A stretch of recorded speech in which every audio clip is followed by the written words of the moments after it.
বন্ধুরা এই মুহূর্তে আছি ওমানের বর্ডারের কাছাকাছি আলাইনে। আলাইনে আমরা লাস্ট প্রান্তে ওমান বর্ডারের কাছাকাছি। এই হইল ওমানের বর্ডার। এই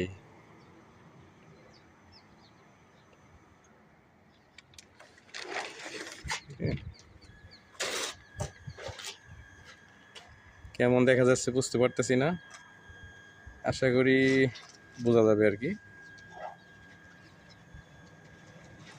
আমি এই মুহূর্তে আছি আলাইনের শেষ প্রান্তে, ওমানের বর্ডারের কাছাকাছি। হ্যাঁ, ওই পাহাড় দেখা যায়, ওই পাহাড়টাই হইল ওমানের সীমানা। ওই আর এই সাইডে যে বালু, লাল কালারের বালু দেখা যায়, এ হলো আলাইনের বর্ডার। ঠিক আছে।